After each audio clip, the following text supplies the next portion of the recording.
Bayangkan di hari kiamat nanti, Allah mengumpulkan seluruh manusia di padang mahsyar. Lalu datanglah orang-orang yang dulu dizolimi menuntut haknya, satu persatu. Tak ada pengacara, tak ada alasan, hanya keadilan murni dari Allah yang Maha Adil. Orang yang dulu kaya akan kehilangan hartanya. Orang berkuasa kehilangan amalnya karena semua dipindahkan kepada korban kezoliman. Dan ketika amalnya habis, dosa orang yang dizolimi akan diberikan kepadanya. Itulah saat penzolim benar-benar bangkrut di hadapan Rabb semesta alam. Bismillahirrahmanirrahim.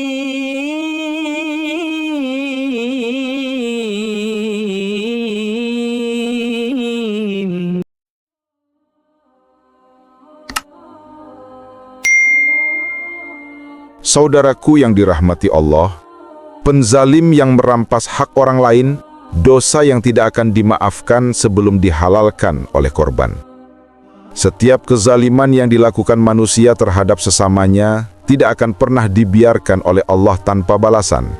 Rasulullah Shallallahu Alaihi Wasallam bersabda dalam hadis yang diriwayatkan oleh Imam Al-Bukhari dan Imam Muslim, kezaliman adalah kegelapan pada hari kiamat.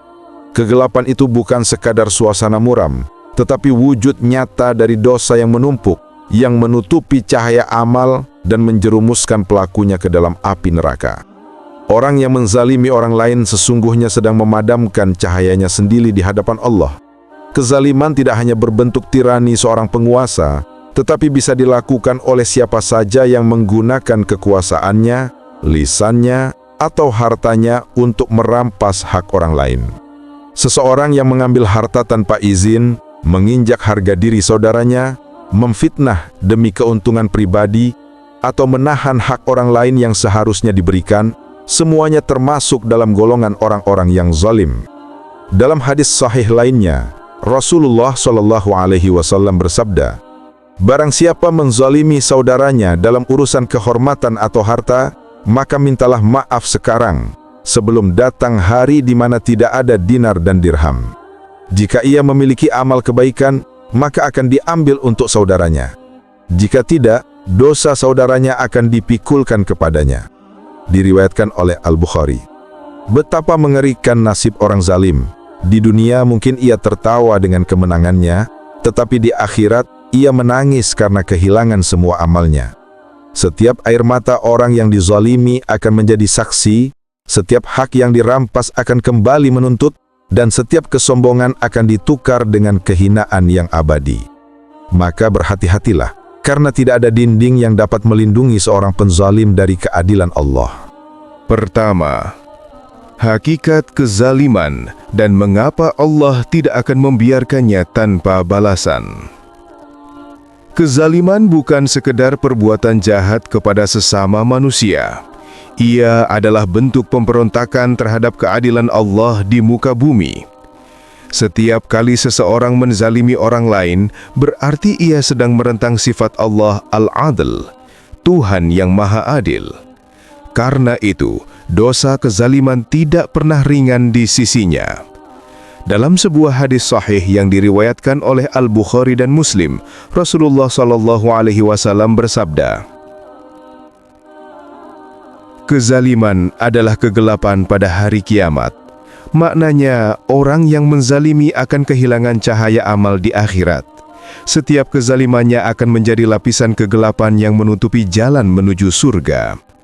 Ia mungkin punya banyak amal salih, salat, puasa, zakat, bahkan haji. Tetapi semua itu bisa sirna karena kezalimannya terhadap manusia. Kezaliman bukan hanya menindas secara fisik, tetapi juga bisa berupa merampas hak, menyakiti hati, atau menahan sesuatu yang seharusnya diberikan. Bahkan dalam pandangan Allah, kezaliman yang kecil pun bisa menjadi besar jika dilakukan terus-menerus tanpa taubat. Dalam hadis yang diriwayatkan oleh Al-Bukhari, Rasulullah SAW mengingatkan dengan tegas, Barang siapa menzalimi saudaranya dalam urusan kehormatan atau harta, maka mintalah maaf sekarang sebelum datang hari di mana tidak ada dinar dan dirham. Jika ia memiliki amal kebaikan, maka akan diambil untuk saudaranya. Jika tidak, dosa saudaranya akan dipikulkan kepadanya. Hadis ini menggambarkan keadilan Allah yang sempurna. Di dunia, orang zalim bisa menghindar dari hukum manusia. Ia bisa berkelit dengan uang, jabatan, atau tipu daya. Tetapi di akhirat, semua itu tak berarti. Di sana tidak ada hakim yang bisa disuap, tidak ada hukum yang bisa dibeli. Satu-satunya keadilan adalah milik Allah semata. Setiap manusia akan membawa catatan amalnya. Lalu datang orang-orang yang pernah dizalimi untuk menuntut balasan. Satu demi satu, amal kebaikan si penzalim dipindahkan kepada mereka. Bayangkan pahala salat, puasa, sedekah, bahkan haji, semuanya berpindah tangan.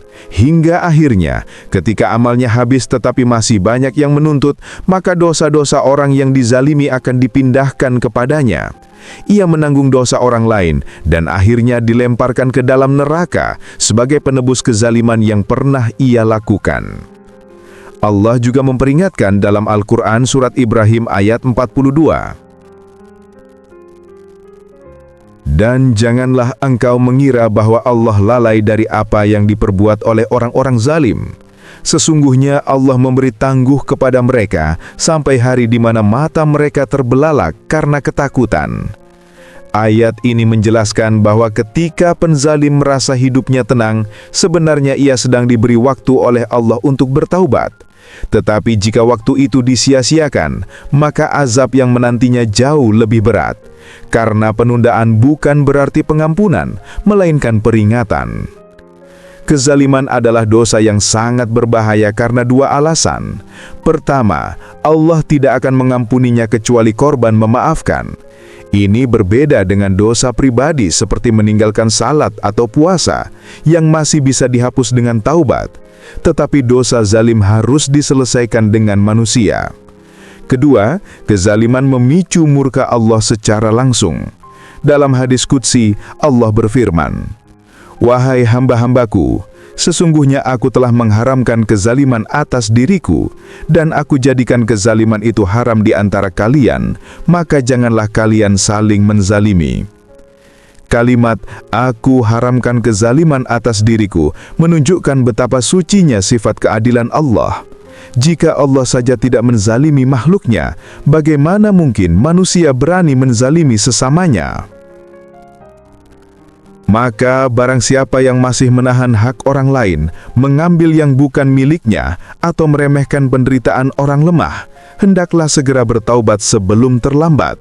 Karena setiap tangisan orang yang dizalimi naik ke langit tanpa penghalang, dan Allah berjanji dalam hadis lain, "Takutlah terhadap doa orang yang dizalimi, karena antara dia dan Allah tidak ada penghalang."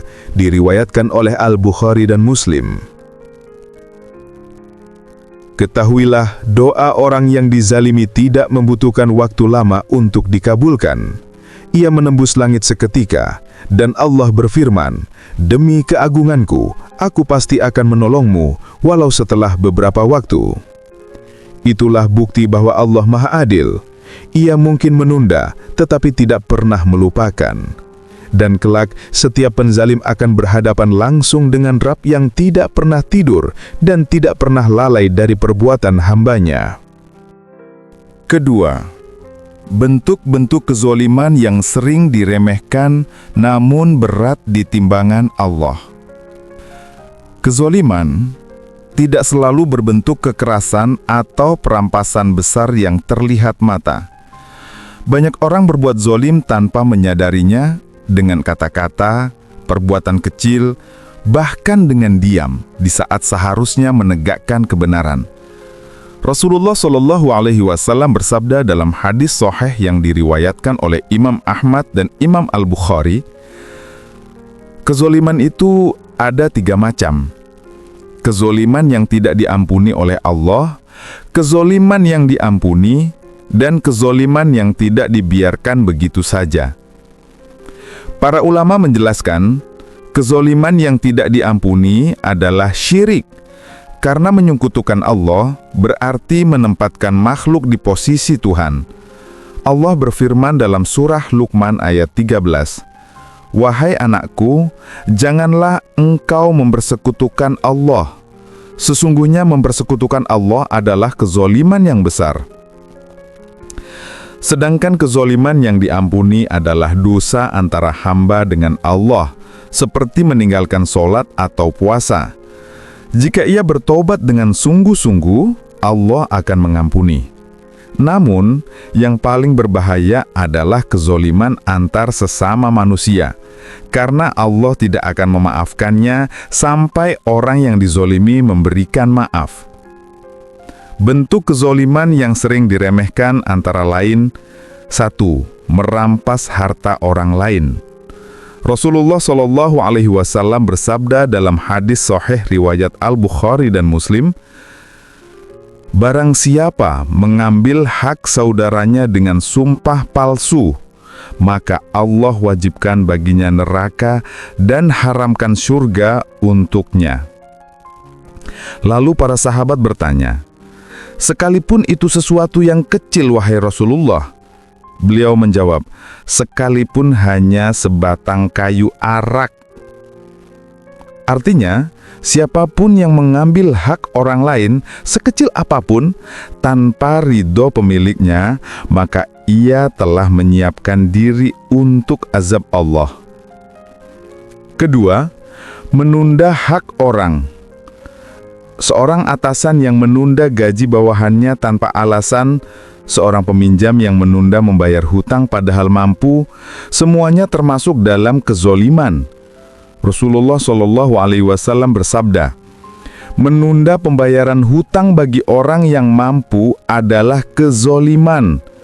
Diriwayatkan oleh Al-Bukhari dan Muslim. Allah tidak menilai besar atau kecilnya jumlah, tetapi niat dan perlakuan terhadap hak orang lain. Ketiga, menghancurkan reputasi orang lain. Zolim tidak harus dengan tangan, bisa juga dengan lidah. Fitnah, gosip, dan penghinaan adalah kezoliman yang menghapus pahala. Dalam hadis sahih riwayat Imam Ahmad, Rasulullah Shallallahu Alaihi Wasallam bersabda, "Seorang mukmin bukanlah orang yang suka mencela, bukan pula yang melaknat dan berkata kotor. Setiap kata yang melukai hati orang lain tanpa alasan yang benar adalah kezoliman yang akan dituntut di hari kiamat." Keempat, menyakiti hati orang tua. Bentuk kezoliman yang sering dilupakan adalah terhadap orang tua. Ketika anak meninggikan suara, membantah, atau mengabaikan panggilan orang tuanya, maka ia telah berbuat zolim. Allah menegaskan dalam surat Al-Isra ayat 23, "Dan Tuhanmu telah memerintahkan agar kamu tidak menyembah selain Dia, dan hendaklah berbuat baik kepada ibu bapa. Jika salah seorang di antara keduanya atau kedua-duanya telah lanjut usia, maka janganlah engkau mengatakan 'ah' dan janganlah engkau membentak mereka, tetapi ucapkanlah perkataan yang mulia." Kata "ah" yang terlihat kecil saja dianggap dosa oleh Allah, maka bagaimana dengan kata-kata kasar dan tindakan durhaka? Kelima, mengabaikan amanah dan kepercayaan. Amanah adalah hak yang harus dijaga. Menyalahgunakan jabatan, mencuri waktu kerja, atau mengkhianati tanggung jawab termasuk dalam kezoliman. Rasulullah Shallallahu Alaihi Wasallam bersabda, "Tidak ada iman bagi orang yang tidak amanah, dan tidak ada agama bagi orang yang tidak menepati janji." Diriwayatkan oleh Imam Ahmad. Semua bentuk kezoliman ini mungkin tampak kecil di mata manusia, tetapi berat di sisi Allah. Bahkan dalam satu riwayat, Rasulullah Shallallahu Alaihi Wasallam bersabda, "Tahukah kalian siapa orang yang bangkrut?" Para sahabat menjawab, "Orang yang tidak punya uang atau harta." Beliau berkata, Orang bangkrut dari umatku adalah yang datang pada hari kiamat membawa amal sholat, puasa, dan zakat. Tetapi ia telah mencela orang ini, menuduh orang itu memakan harta si fulan, menumpahkan darah si fulan, dan memukul si fulan. Maka diambilkan amalnya untuk mereka. Dan jika amalnya habis sebelum dosa mereka terbayar, maka dosa mereka dipikulkan kepadanya, lalu ia dilemparkan ke dalam neraka. Diriwayatkan oleh Imam Muslim. Maka jangan anggap sepele kezoliman kecil, karena di hadapan Allah, setiap hak akan dituntut. Satu ucapan bisa menjadi neraka, satu perbuatan bisa menghapus seluruh amal. Dan di hari kiamat, tidak ada pengadilan selain pengadilan Allah yang maha adil dan maha teliti. Ketiga, akibat dan balasan menggetarkan bagi penzalim di dunia dan akhirat. Kezaliman bukan hanya dosa besar di sisi Allah, tetapi juga penyebab kehancuran hidup di dunia dan akhirat. Allah tidak pernah membiarkan kezaliman tanpa balasan. Ia mungkin menunda, tetapi tidak akan pernah melupakan. Dan ketika waktu balasan itu datang, tidak ada tempat berlari, tidak ada pelindung, tidak ada penyesalan yang diterima. Dalam sebuah hadis qudsi yang diriwayatkan oleh Imam Muslim, Allah berfirman, "Wahai hamba-hambaku, sesungguhnya aku telah mengharamkan kezaliman atas diriku, dan aku jadikan kezaliman itu haram di antara kalian, maka janganlah kalian saling menzalimi." Perhatikan kalimat pertama hadis ini, "Aku haramkan kezaliman atas diriku." Ini menunjukkan betapa sucinya sifat Allah dari perbuatan tidak adil. Allah sendiri tidak menzalimi makhluknya sedikit pun. Maka ketika manusia berani menzalimi sesamanya, itu artinya ia telah menantang keadilan Allah secara langsung. Dan tidak ada tantangan yang lebih berbahaya daripada itu. Allah sering menunjukkan keadilannya bahkan sebelum hari kiamat tiba. Orang zalim mungkin terlihat berkuasa, dihormati, dan bergelimang harta. Tetapi di balik itu, hidupnya dipenuhi kegelisahan, ketakutan, dan kehancuran batin. Allah mencabut keberkahan dari hartanya, menghilangkan rasa damai dalam keluarganya, dan menjauhkan orang-orang yang mencintainya. Dalam Al-Quran Surat Al-An'am ayat 45 Allah berfirman, "Maka orang-orang yang zalim itu dibinasakan hingga ke akar-akarnya, dan segala puji bagi Allah, Tuhan semesta alam." Inilah sunnatullah atau ketetapan Allah yang pasti terjadi. Setiap kerajaan, jabatan atau kekuatan yang dibangun di atas kezaliman pasti akan runtuh. Banyak penguasa besar dalam sejarah yang akhirnya hancur, bukan karena serangan musuh, tetapi karena doa orang yang dizaliminya. Rasulullah SAW bersabda, "Takutlah terhadap doa orang yang dizalimi, karena antara dia dan Allah tidak ada penghalang." Diriwayatkan oleh Imam Al-Bukhari dan Imam Muslim. Doa orang yang dizalimi tidak butuh waktu untuk sampai ke langit. Ia menembus hijab antara hamba dan Rabb-Nya, dan Allah berfirman, "Demi keagunganku, aku pasti akan menolongmu, walau setelah beberapa waktu." Setelah mati, penzalim tidak mendapatkan ketenangan. Alam kuburnya menjadi tempat siksaan pertama. Malaikat Munkar dan Nakir datang dengan wajah mengerikan, dan setiap hak yang pernah dirampas berubah menjadi rantai api yang melilit tubuhnya. Dalam riwayat disebutkan, tanah akan menekan tubuhnya sampai tulang rusuk saling bertautan, dan setiap jeritan minta tolongnya tidak akan terdengar. Rasulullah SAW bersabda dalam hadis yang diriwayatkan oleh Imam Ahmad, "Barang siapa merampas sejengkal tanah dengan zalim, maka kelak ia akan dibebani untuk memikulnya hingga 7 lapis bumi di hari kiamat." Jika hanya sejengkal tanah saja sudah membawa azab sebesar itu, maka bagaimana dengan kehormatan, harta, atau jiwa orang lain yang dirampas dengan kezaliman? Pada hari kiamat, semua manusia dikumpulkan di padang mahsyar. Lalu datanglah orang-orang yang dizalimi menuntut haknya satu persatu. Rasulullah menggambarkan dalam hadis sahih riwayat Imam Muslim, hak-hak akan dikembalikan kepada pemiliknya pada hari kiamat, hingga seekor kambing yang tidak bertanduk akan dibalaskan atas kambing yang bertanduk.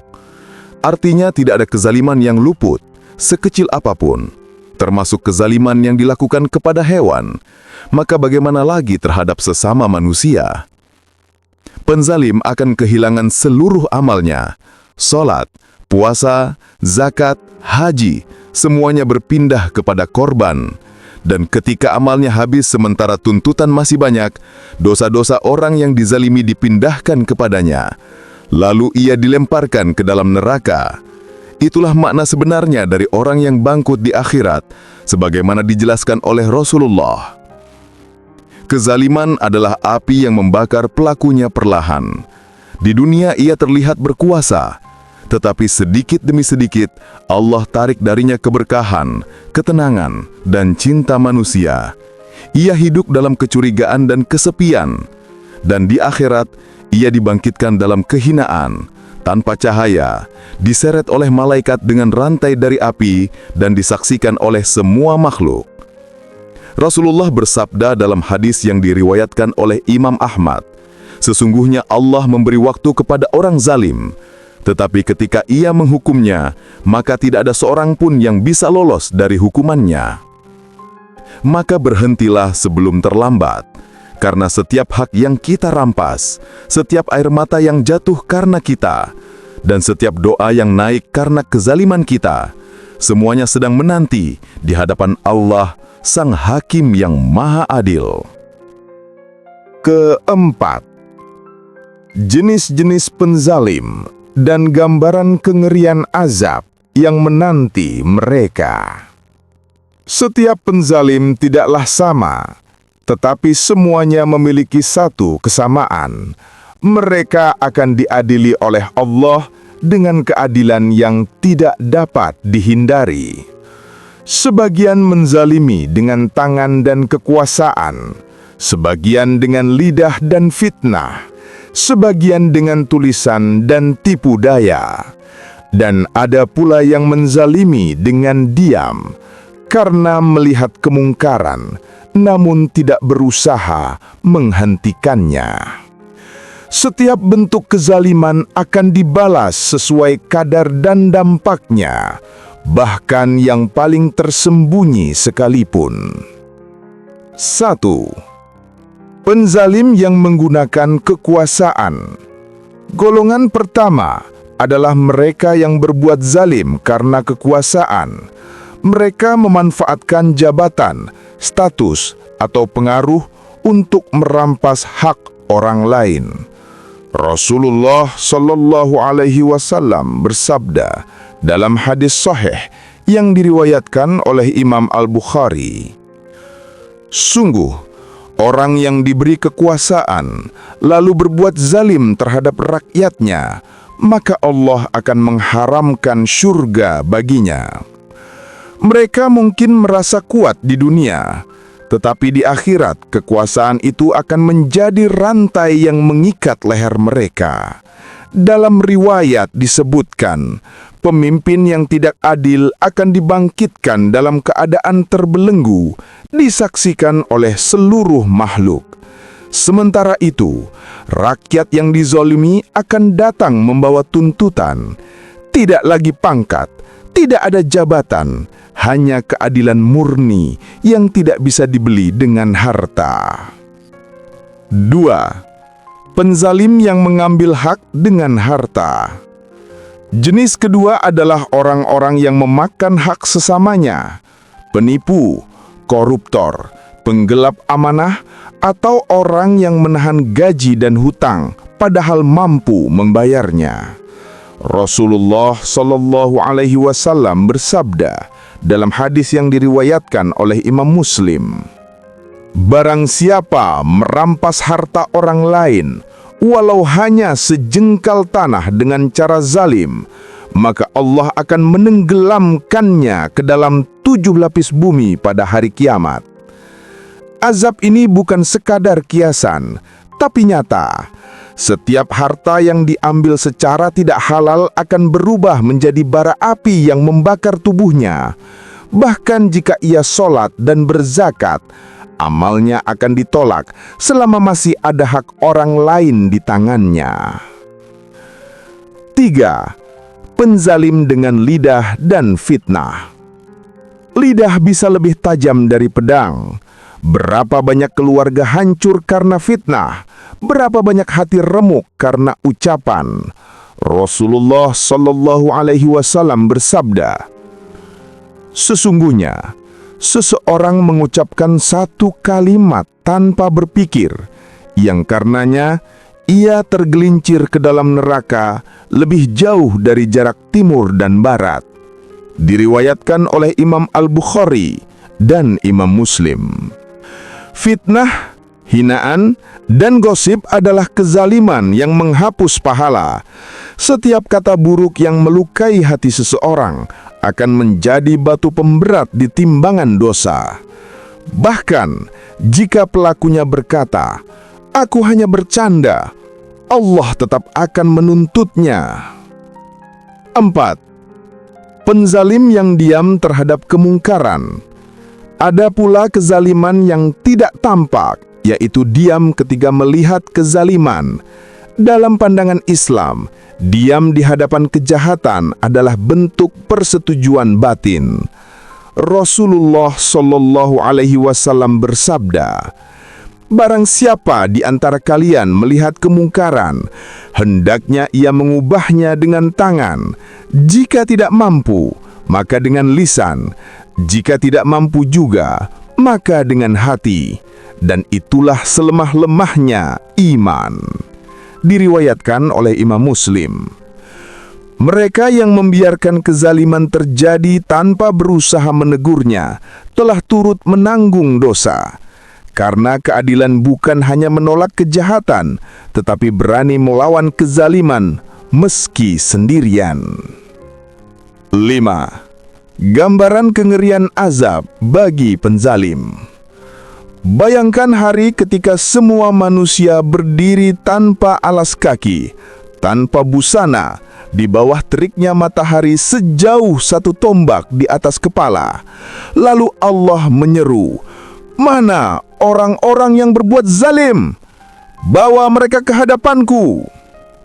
Maka malaikat pun menyeret mereka dengan rantai dari api. Wajah mereka tertunduk, mata mereka membara karena ketakutan. Setiap orang yang mereka zalimi datang menuntut. Mereka berkata, "Ya Allah, ambillah pahala dari orang ini untukku." Maka berpindahlah pahala demi pahala. Ketika pahala habis, dosa-dosa korban ditimpakan kepada mereka. Lalu mereka diseret ke neraka jahanam. Neraka tidak membakar tubuh mereka sekali, tapi berulang-ulang sesuai jumlah orang yang mereka zalimi. Setiap jeritan mereka tidak akan didengar, setiap air mata mereka tidak akan dihentikan. Allah berfirman dalam surah Asy-Syura ayat 42, "Sesungguhnya, jalan untuk menyalahkan hanyalah terhadap orang-orang yang berbuat zalim kepada manusia dan melampaui batas di muka bumi tanpa hak. Mereka itu mendapat azab yang pedih." Maka siapapun yang hari ini merasa aman dengan kezaliman, ketahuilah, waktu bukanlah pelindungmu, tetapi kesempatan terakhir untuk bertobat.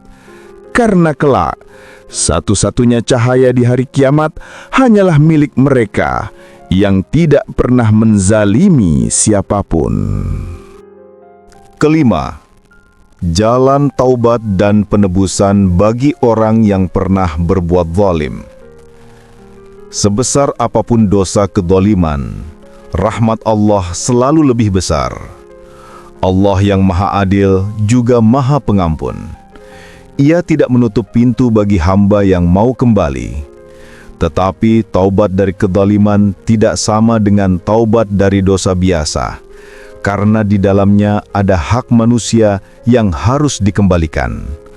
Rasulullah Shallallahu Alaihi Wasallam bersabda dalam hadis sahih yang diriwayatkan oleh Imam Al-Bukhari, "Barang siapa menzalimi saudaranya dalam urusan kehormatan atau harta, maka mintalah maaf sekarang, sebelum datang hari di mana tidak ada dinar dan dirham. Jika ia memiliki amal kebaikan, maka akan diambil untuk saudaranya. Jika tidak, dosa saudaranya akan dipikulkan kepadanya." Hadis ini adalah peringatan sekaligus rahmat. Allah memberi waktu kepada manusia untuk memperbaiki diri sebelum penyesalan itu tidak lagi berguna. Karena pada hari kiamat nanti, penyesalan tidak akan menghapus dosa. Maka selama masih bernafas, taubat adalah kunci keselamatan. 1. Segera mengakui dan menyesali kezaliman. Langkah pertama taubat adalah mengakui kesalahan tanpa alasan dan tanpa pembelaan. Tidak ada taubat bagi orang yang merasa benar.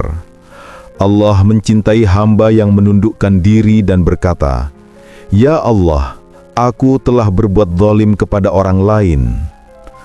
Rasulullah Shallallahu Alaihi Wasallam sendiri, manusia yang paling suci, berdoa setiap hari, "Ya Allah, aku berlindung kepadamu dari berbuat zalim dan dizalimi." Diriwayatkan oleh Imam An-Nasa'i. Penyesalan yang sungguh-sungguh akan membuat hati gemetar dan mata menangis. Itulah tanda bahwa Allah mulai menyentuh hati hambanya. 1. Mengakui dan menyesali kezaliman. Langkah pertama taubat adalah mengakui kesalahan tanpa alasan dan tanpa pembelaan. Tidak ada taubat bagi orang yang merasa benar. Allah mencintai hamba yang menundukkan diri dan berkata, "Ya Allah, aku telah berbuat zalim kepada orang lain." Rasulullah Shallallahu Alaihi Wasallam sendiri, manusia yang paling suci, berdoa setiap hari, "Ya Allah, aku berlindung kepadamu dari berbuat zalim dan dizalimi." Diriwayatkan oleh Imam An-Nasa'i. 2. Mengembalikan hak yang pernah dirampas. Jika kezaliman menyangkut harta, segera kembalikan meskipun nilainya kecil. Jika sulit menemui orangnya, sedekahkan atas nama orang tersebut dan niatkan agar pahala mengalir kepadanya. Jika kezaliman berupa fitnah, maka mintalah maaf dan cabut ucapan itu di hadapan orang lain. Dan jika tidak memungkinkan, perbanyak doa agar Allah mengganti kerugian orang tersebut di dunia dan akhirat. Imam Ibnul Qayyim rahimahullah berkata, "Tidak akan diterima tobat seorang penzalim sebelum ia mengembalikan hak orang yang ia zalimi atau meminta kehalalan darinya." Artinya, tobat tanpa perbaikan hubungan dengan manusia belum sempurna. 3. Memohon ampunan dan doakan korban kezaliman.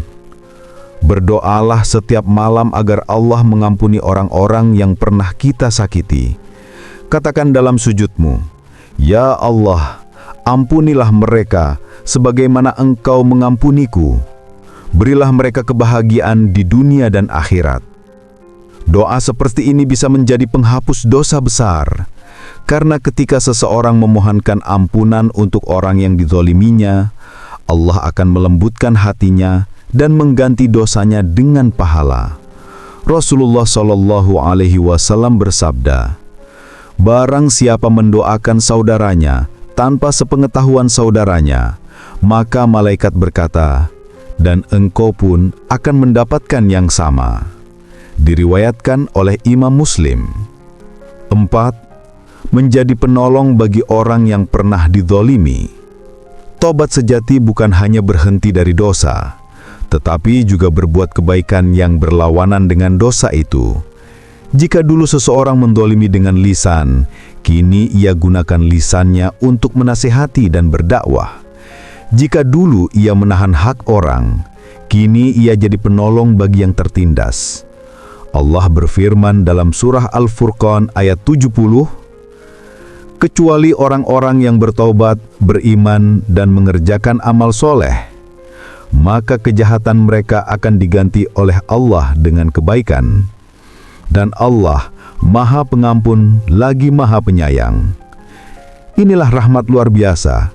Setiap dosa yang dulu dilakukan bisa berubah menjadi pahala jika taubat dilakukan dengan tulus dan dibarengi perbuatan baik yang nyata. 4. Menjadi penolong bagi orang yang pernah dizalimi. Taubat sejati bukan hanya berhenti dari dosa, tetapi juga berbuat kebaikan yang berlawanan dengan dosa itu. Jika dulu seseorang menzalimi dengan lisan, kini ia gunakan lisannya untuk menasehati dan berdakwah. Jika dulu ia menahan hak orang, kini ia jadi penolong bagi yang tertindas. Allah berfirman dalam surah Al-Furqan ayat 70, kecuali orang-orang yang bertobat, beriman, dan mengerjakan amal soleh, maka kejahatan mereka akan diganti oleh Allah dengan kebaikan. Dan Allah Maha Pengampun lagi Maha Penyayang. 5. Menjauhi kezaliman kecil sekalipun. Orang yang pernah berbuat zalim harus ekstra berhati-hati agar tidak mengulanginya. Jangan remehkan kezaliman sekecil apapun, karena dosa itu seperti bara kecil yang bisa membakar seluruh amal.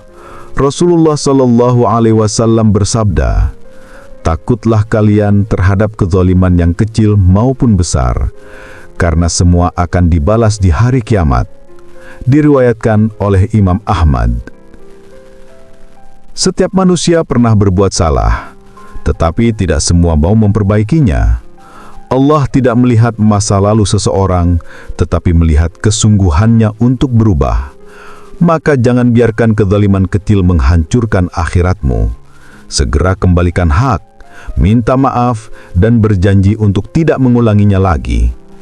Karena kelak, yang menyesal di neraka bukan hanya orang kafir, tetapi juga orang beriman yang menzalimi sesama. Jangan biarkan amalmu hangus hanya karena satu hati yang kau sakiti. Ketika hak orang lain menjadi bara api di neraka. Wahai hamba Allah, berhentilah sejenak dan renungkan. Berapa banyak hak orang lain yang pernah kita ambil tanpa kita sadari? Berapa banyak hati yang pernah kita lukai? Nama yang kita jatuhkan, janji yang kita hianati, atau tanggung jawab yang kita lalaikan? Semua itu bukan hilang begitu saja. Tidak ada satupun hak manusia yang terhapus hanya karena waktu. Allah mencatat segalanya. Dan kelak, setiap catatan itu akan dihadirkan di hadapan kita satu persatu tanpa ada yang tertinggal. Rasulullah Shallallahu Alaihi Wasallam bersabda dalam hadis sahih yang diriwayatkan oleh Imam Al-Bukhari, barang siapa memiliki kezaliman terhadap saudaranya, baik dalam hal kehormatan maupun harta, hendaklah ia meminta maaf sekarang, sebelum datang hari di mana tidak ada dinar dan dirham.